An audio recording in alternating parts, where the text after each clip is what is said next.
connect with any one of you who has further questions or needs to know how to start their sort of journey in this. I'm a novice in this area, but how does embedded systems find place in the critical domain? Does machine learning has to be something with the embedded system? You have to define what type of embedded system. And wherever there is data, machine learning, there has to be some machine learning anyway. I'm very clear with it, but what type of embedded system? I myself am very much clear, but this is not expert in I am, my sphere is data science, but I have used data science largely in banking. So I have not worked in, it's okay. Probably referring to embedded systems which are used in machines like robots and other things. They are used for programming in the hardware itself. Thank you so much. Other people, any questions? Any questions? And you should be asked at least one. And ask me questions where Probably we have to ask a question. What is the difference between artificial intelligence and machine learning? Okay, so again, if you type it on Google, you will find multiple examples. Machine learning is a subclass of artificial. Exactly, we're talking about optimization. So what's the difference between optimization in machine learning and artificial intelligence? So machine learning is a subgroup of AI. Everything that machine learning does is actually artificial intelligence. What is artificial? I mean, literally, what is artificial intelligence? Intelligence not coming out of a human, but from a machine. That is artificial intelligence.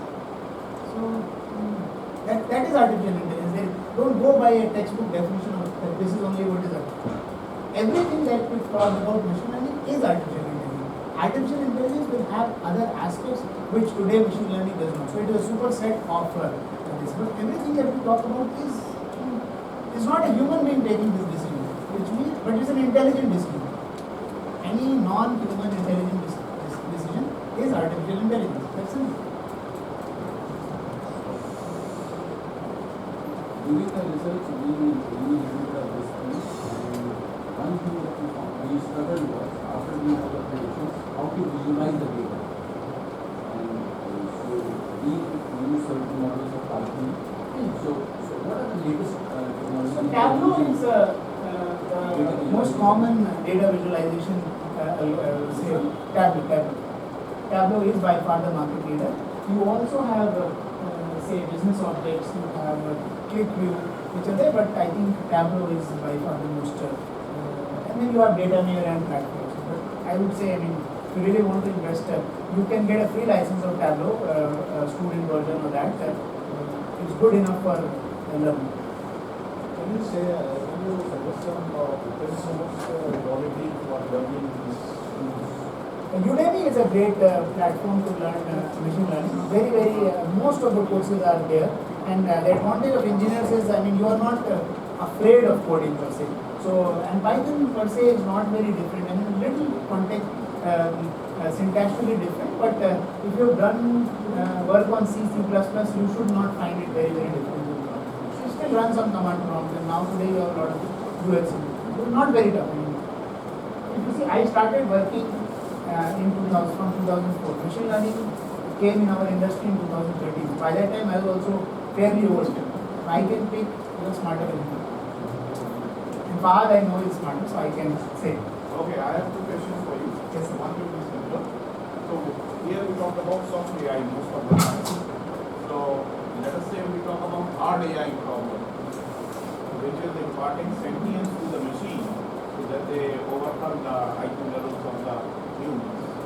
So what do you think, what do you envisage will be the scenario of which angles will be there which will take up the hard AI problem? Hard AI is when the machines themselves become more sentient than the humans itself. More conscious than the humans itself. Difficult. I think today they are not. No, today they are not. 20 years down the road I am talking about hard AI. There have been a lot of examples of, say, virtual assistants or chat bots which actually start picking up, crawling and start communicating back. I would say today we are not at a stage where we will be able to do that. Okay, I'll leave out that. I'll ask another question which now relates to the physics. Neural networks are able to mimic what happens in actual physical world. Because actually, if you see, these are just networks of passing non-linear function data to them, and yet you are able to replicate what happens in physics, which you do not have a functional approximation for.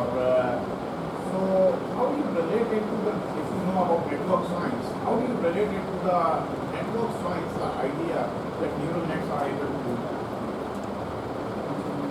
Beyond my pay grade.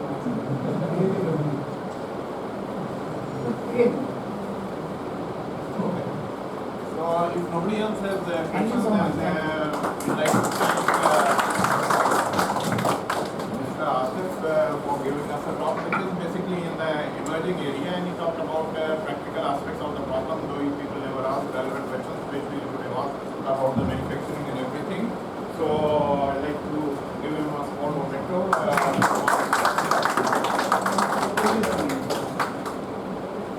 maybe you can share this deck. There are use cases in one. Yeah, so if anybody wants to take these slides, I have them, I can pass it on.